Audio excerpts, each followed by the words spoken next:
buenas tardes. Gracias por sintonizar este enlace informativo y conferencia de prensa a través de las distintas plataformas de los medios de comunicación, en el cual las autoridades de gobierno nos darán el balance de la atención institucional y esfuerzos conjuntos para enfrentar la emergencia por el COVID-19.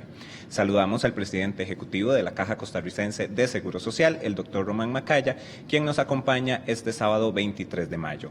Iniciamos con el reporte epidemiológico COVID, así que veremos un video enviado por el ministro de Salud, el doctor Daniel Salas, quien nos ofrece el balance. Buenas tardes. Al ser 23 de mayo, se registran 7 casos nuevos de COVID-19 para un total de 918 casos confirmados en Costa Rica, con un rango de edad que va desde los 0 hasta los 87 años. Se trata de 425 mujeres y 493 hombres, de los cuales 757 son costarricenses y 161 son extranjeros.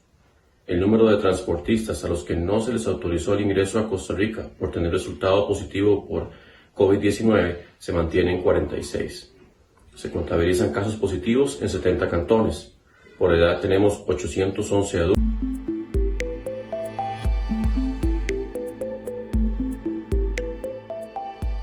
Escucharemos el detalle de las acciones y atención médica que realiza la Caja Costarricense de Seguro Social por parte de su presidente ejecutivo, el doctor Macaya. Muy buenas tardes, doctor Macaya.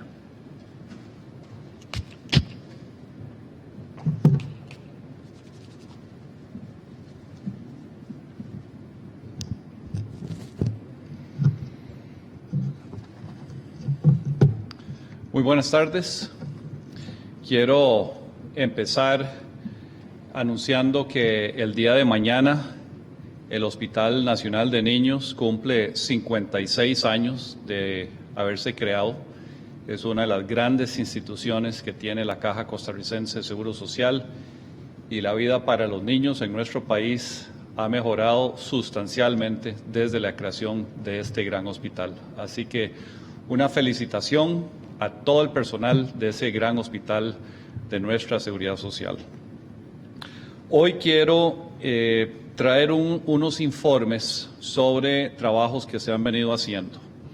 Voy a empezar con el de tamizaje, lo que son las pruebas de diagnóstico por COVID-19 en puntos de ingreso al país y en zonas de alto riesgo, comunidades de alto riesgo, que monitoreamos para precisamente encontrar esos casos en la forma más oportuna, más expedita y más temprana posible, y así poder aislar a esas personas y sus contactos cercanos y esperar que no contagien más a la población.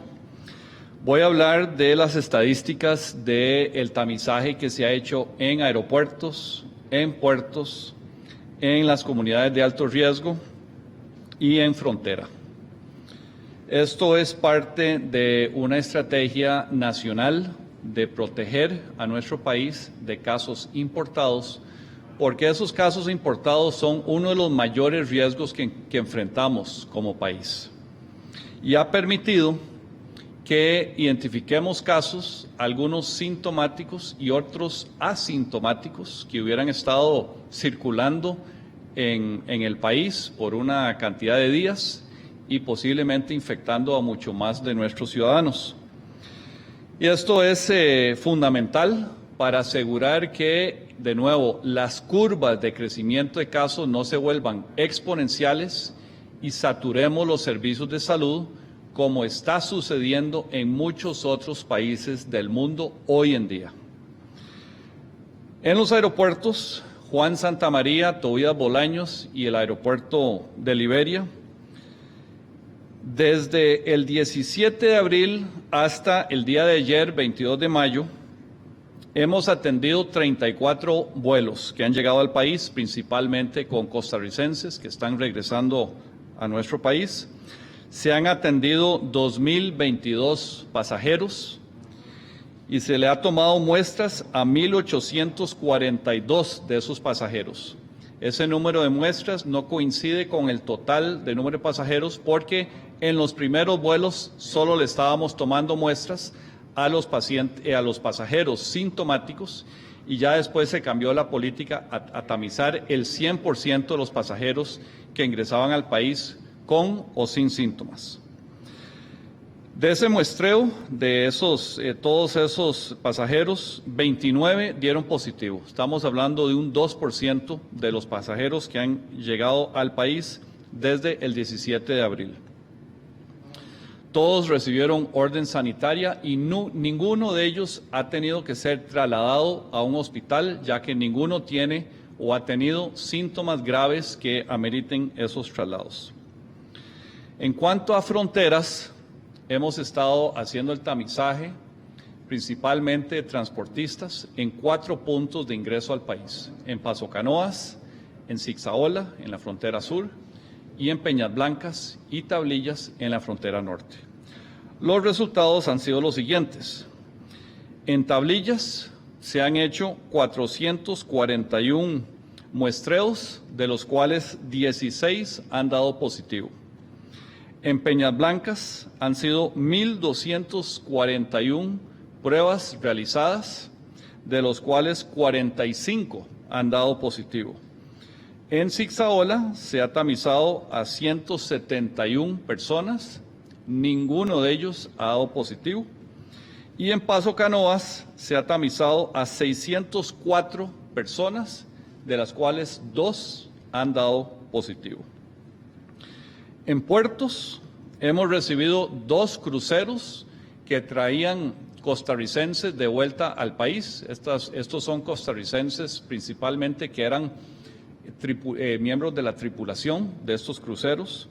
Recibimos uno el 30 de abril, el crucero Seven Seas, que nos trajo de vuelta al país a 3 de nuestros ciudadanos. Se le hizo el tamizaje a los 3, ninguno estaba positivo. Y el 19 de mayo, hace pocos días, llegó otro crucero llamado Rhapsody of the Seas, y ahí se tamizaron 82 costarricenses que regresaban y de nuevo ninguno dio positivo. En las zonas de alto riesgo estamos monitoreando desde el 1 de mayo continuamente a 36 comunidades en todo el país. Y este es un tamizaje aleatorio, puede ser de personas con o sin síntomas. Es una estrategia epidemiológica para estar haciendo ese muestreo, ese tamizaje, a ver cómo está circulando el virus en ciertas comunidades. Y se han hecho muestras, o se han tomado muestras a 2.344 personas, de las cuales 3 han dado positivo. Y todas estas personas han sido aisladas, se les ha dado orden sanitaria y todas provocan una estrategia de barrido epidemiológico, ese trabajo de detective, de ir a buscar a los contactos cercanos, hacer entrevistas y aislar a todos esos contactos cercanos también en cuarentena. El siguiente tema que quisiera abordar es uno que hemos mencionado en el pasado, pero quiero dar una actualización, que ha sido la entrega de medicamentos a domicilio. Esta es una de esas estrategias cuyo impacto probablemente lo estamos subestimando, porque todas esas personas que periódicamente están llegando a nuestros servicios de salud, están llegando para para rellenar o actualizar sus recetas. Son recetas para medicamentos de hipertensión, de diabetes, de asma, toda una categoría de enfermedades crónicas. Y esas enfermedades crónicas son factores de alto riesgo si se contagian con COVID-19. Entonces, en la medida de que evitemos que esas personas que por definición, como necesitan medicamentos recurrentemente, están llegando a nuestros centros de salud, en la medida de que permitamos que permanezcan en su casa y no se expongan a un posible contagio en un área de salud, en un hospital, donde hay otros pacientes que están llegando ahí y algunos podrían estar llegando con síntomas respiratorios o posiblemente contagiados por COVID-19, estamos aislándolos del contagio y esas personas las mantenemos seguras en su casa. Más o menos entre el 35 al 50% de las personas que llegan a un centro de salud son personas, cuando llegan a un centro de salud para recoger medicamentos, son personas que tienen algún padecimiento crónico. Entonces, esto es de alto impacto a ese grupo de pacientes vulnerables.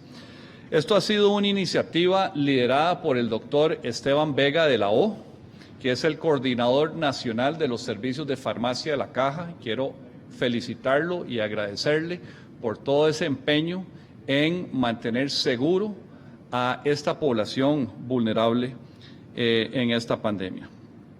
Algunas estadísticas. Al 15 de mayo ya se habían entregado a domicilio 1.892.130 medicamentos. Cada paciente en promedio recibe 6 diferentes tipos de medicamentos por toda la complejidad de su estado de salud. De los 135 áreas y hospitales que tenemos en el país, 101 de ellos ya tiene habilitado la entrega a domicilio de los medicamentos. Ya se han beneficiado 315.355 pacientes, que es aproximadamente 8.523 por día. Este es un esfuerzo enorme, titánico, y debo decir que no lo hace la Caja solo. En esto se ha sumado una gran cantidad de organizaciones, de empresas públicas y privadas que han dicho presente, yo estoy aquí, podemos entregar medicamentos a domicilio, tenemos tantos vehículos, tantos choferes y se han sumado a este esfuerzo nacional que de nuevo tiene un gran impacto en reducirle el riesgo a los pacientes o a las personas de mayor riesgo de complicación ante COVID-19. Entonces quiero hacer una lectura de todas estas organizaciones que nos han ayudado y algunos de ellos, muchos de ellos continúan ayudándonos.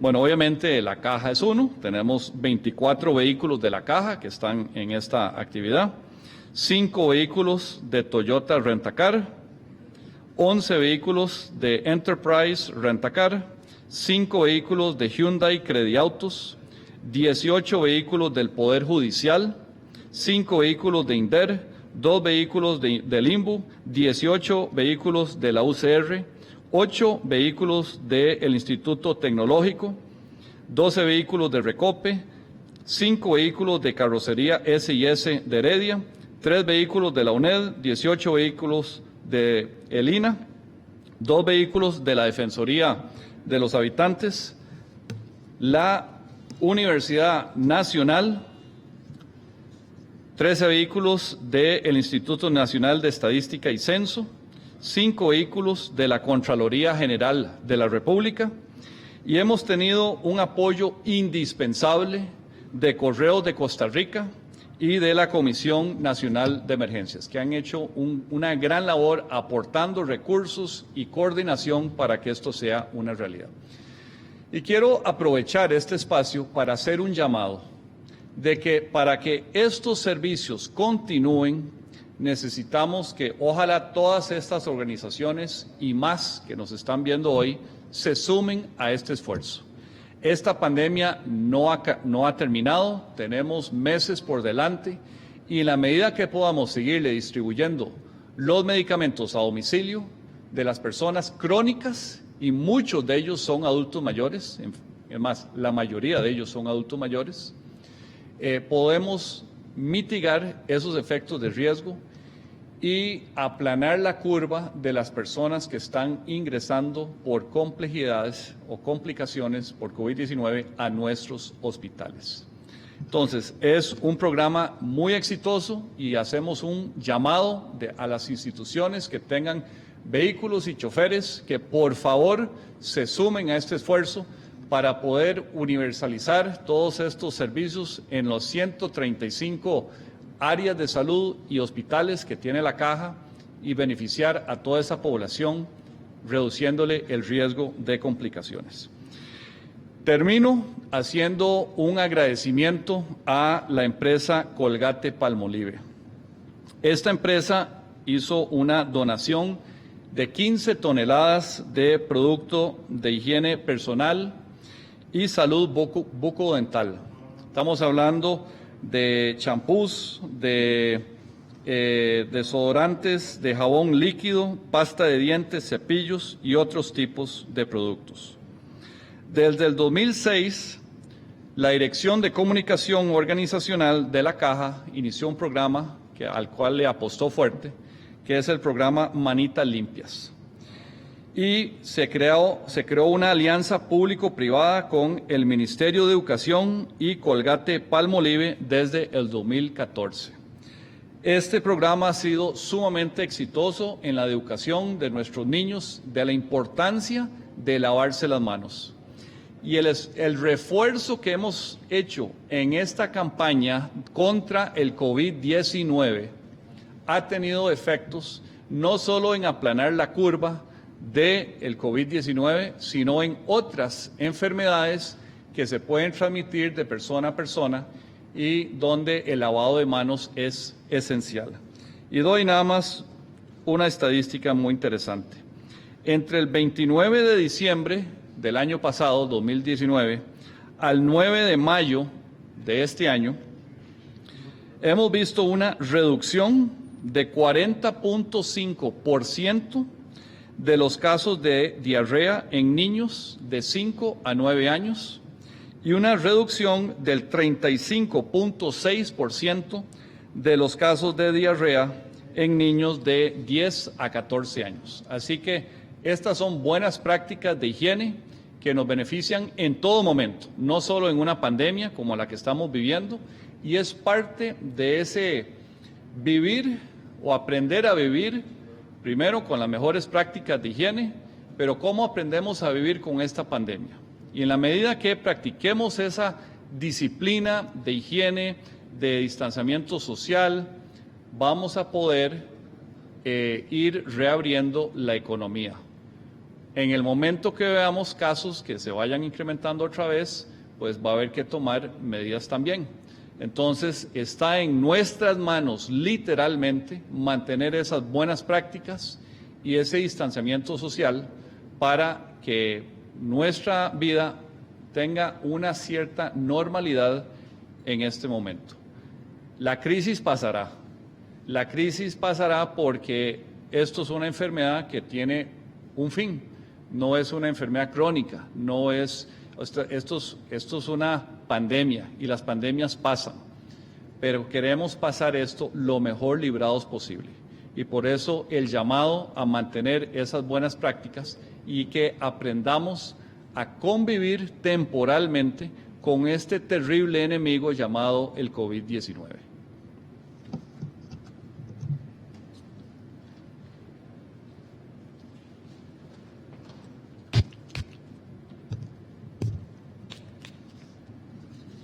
Muchas gracias al presidente ejecutivo de la Caja Costarricense de Seguro Social, el doctor Macaya, por el informe de acciones. A continuación volveremos a escuchar y a observar el reporte epidemiológico enviado por el doctor Salas, ya que previamente tuvimos un problema técnico. Así que procedemos a verlo. Buenas tardes. Al ser 23 de mayo, se registran 7 casos nuevos de COVID-19 para un total de 918 casos confirmados en Costa Rica, con un rango de edad que va desde los 0 hasta los 87 años. Se trata de 425 mujeres y 493 hombres, de los cuales 757 son costarricenses y 161 son extranjeros. El número de transportistas a los que no se les autorizó el ingreso a Costa Rica por tener resultado positivo por COVID-19 se mantiene en 46. Se contabilizan casos positivos en 70 cantones. Por edad tenemos 811 adultos, 49 personas mayores y 58 menores de edad.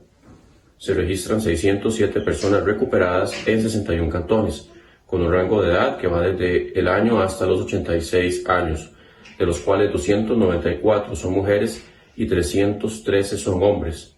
Por edad tenemos 548 adultos, 30 personas mayores y 29 menores de edad. A este momento se han descartado un total de 15.093 personas. Se registran 10 lamentables fallecimientos, una mujer y 9 hombres, en un rango de edad que va desde los 45 hasta los 87 años. 15 personas se encuentran hospitalizadas, 4 de ellas se encuentran en cuidados intensivos. El rango de edad va desde los 27 hasta los 66 años. Al día de hoy se han procesado un total de 22.910 muestras. Muchas gracias al doctor Salas por el reporte ofrecido. A continuación iniciaremos con el periodo de consultas de los colegas de los medios de comunicación, ya que ningún colega de los medios nacionales mostró disponibilidad para poder asistir de manera presencial. La primera consulta es del programa Mujeres Emprendedoras. ¿Cómo hemos avanzado con la campaña de vacunación contra la influenza? ¿Cuál ha sido la cobertura hasta hoy?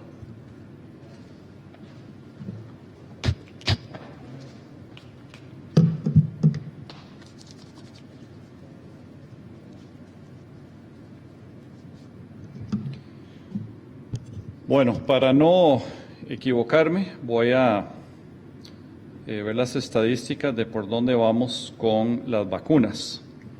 Realmente ha sido una campaña sumamente exitosa y estamos hablando de la campaña de vacunación contra la influenza. La influenza es otro virus que también genera complicaciones respiratorias, puede hasta matar a una persona. Así que es un virus peligroso que circula en paralelo con el virus del coronavirus. Entonces, la estrategia ha sido eliminarle o restarle la carga por enfermedad de la influenza a nuestro sistema de salud para que tengamos más camas de unidades de cuidados intensivos, más camas hospitalarias, más equipos, más especialistas disponibles para atender específicamente los pacientes COVID-19.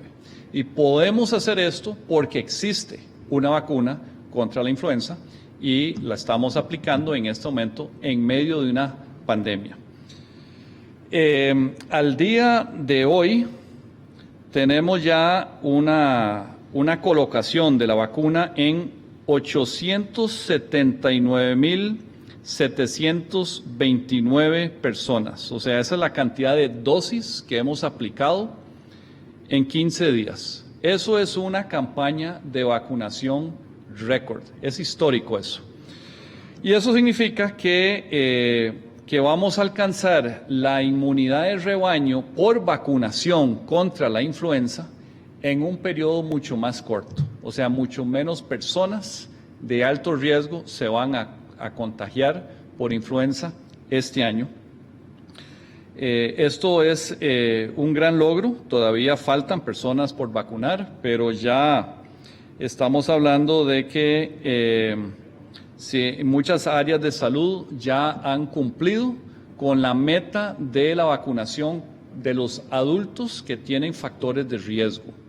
Muchos de esos factores de riesgo coinciden con los factores de riesgo para COVID-19. Entonces, en la medida de que las personas que podrían ser vulnerables ante las dos enfermedades, por lo menos le eliminamos el riesgo de una de ellas. Y recordemos que el día lunes pasado se inició la campaña de los niños entre 6 meses a 3 años de edad. Esos son otros tipos de dosis para a esos infantes. Y para ese grupo de edad ya se han aplicado en una semana 35,000 dosis. Otro éxito, ¿verdad? Entonces estamos vacunando a los niños mayores de 3 años hasta de ahí para arriba, tanto niños, digamos, de 3 años a 7 años y los mayores de 59 años en general, y los adultos que tengan factores de riesgo son, digamos, la primera ola de vacunaciones, y la segunda fue esta campaña de los niños más jóvenes de 6 meses a 3 años, donde ya llevamos 35,000 dosis aplicadas. El periodo de consultas, doctor Macaya, Noticias Edgar Chinchilla consulta. ¿Tienen información del hospital móvil que se instaló en Los Chiles? ¿Qué han atendido y de qué zonas? Bueno, ese es un hospital reciente que se armó, es uno de estos hospitales estilo tienda de campaña con los que cuenta la Caja. Hemos atendido una variedad de casos, pero recordemos que la estrategia es diferenciar la atención de casos, de personas que están llegando con síntomas respiratorios, que podrían ser COVID-19, del resto de la población que llega al Hospital de los Chiles. Ese no es un hospital para hospitalizar, internar pacientes COVID-19. Recordemos que tenemos toda una logística para traslado de casos si ameritan una hospitalización a diferentes centros. En este momento, la gran mayoría de los pacientes que tienen que ser hospitalizados están o en SEACO, lo que era CENARE, si son pacientes de síntomas leves a intermedios, o están en unidades de cuidados intensivos de principalmente los hospitales nacionales. Ahí es donde se concentran esos casos. Pero, digamos, las estadísticas varían de día a día, no hay nada llamativo que informar en este momento sobre el Hospital de los Chiles.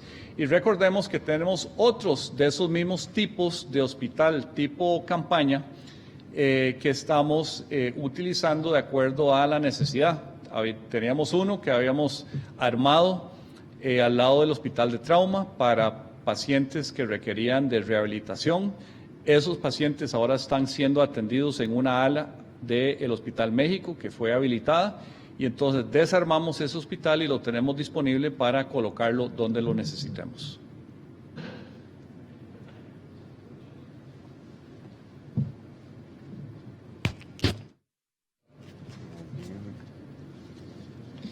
Muchas gracias al presidente ejecutivo de la Caja Costarricense de Seguro Social, el doctor Román Macaya. Agradecemos la sintonía de todos ustedes y de esta forma damos por concluida esta conferencia de prensa. Les esperamos mañana con un nuevo reporte al ser las 12:45 de la tarde. Muy buenas tardes.